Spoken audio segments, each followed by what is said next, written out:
Hello, everyone. Welcome to Snap Take. I'm Glazer of the Snap Judgments Podcast, the official Marvel Snap Zone podcast. And it's Tuesday, so you know what that means. New card day. It's also, for anyone who's not aware, patch day. We expect Conquest mode out tonight. We'll have more on that tomorrow. But for today, what's important is that Silk is coming out, or is actually out as you're watching this. Silk is a 2/5. After any card is played here, it moves to another location. 2/5 is the premium stat line for a 2-drop. What Silk does is move all over the board, which means it can clog your locations when you're not ready. It can move power away when you're not ready and sort of make your life difficult.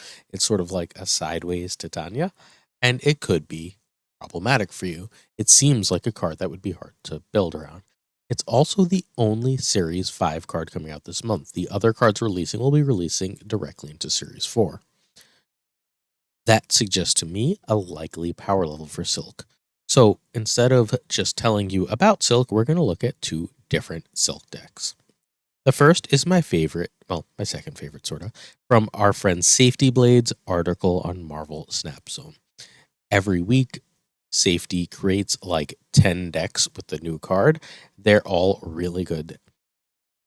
You don't know this unless you pay a lot of attention, but Safety Blade is a deck building genius.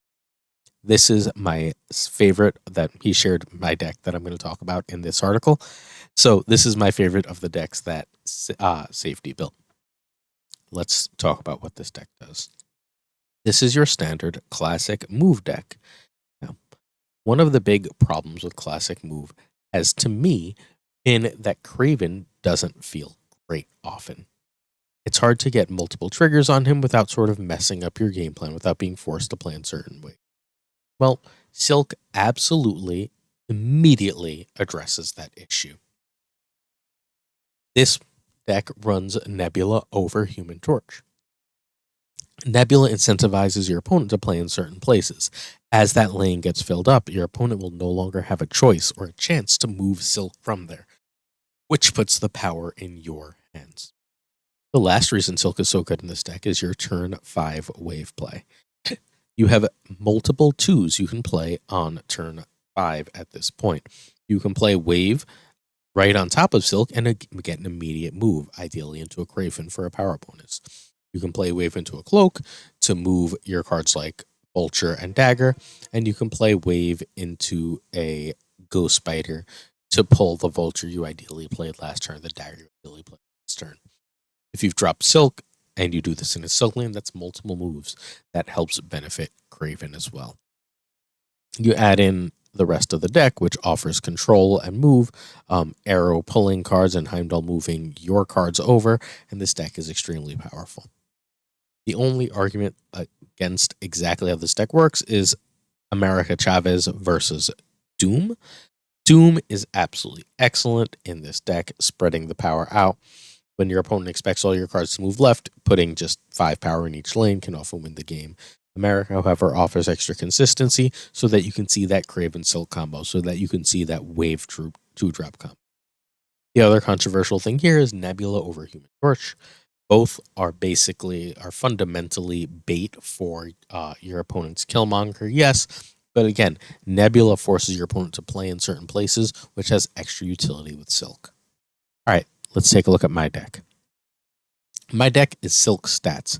Safety made the original Stature Darkhawk deck that took the meta by storm. You can find his tweet about it. There's proof. This isn't made up. He is the original creator of it. The deck fell out of favor with the nerfs of Stature and Black Bolt, and many don't like that deck as much because they're one less power. Deck is still absolutely crazy strong, though. The nerfs didn't hit it that much. So I decided to take that deck and fundamentally add more ways to get power.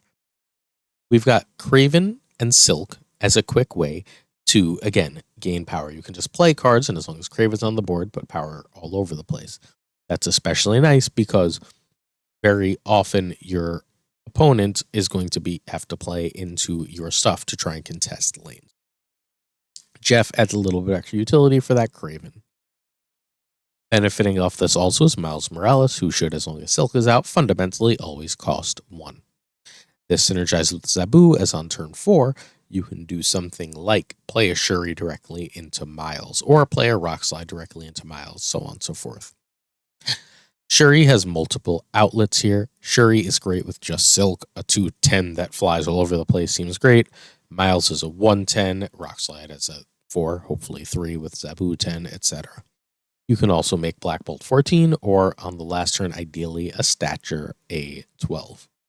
All of these plays are absolutely great and super strong. Finally, we have the Shang-Chi.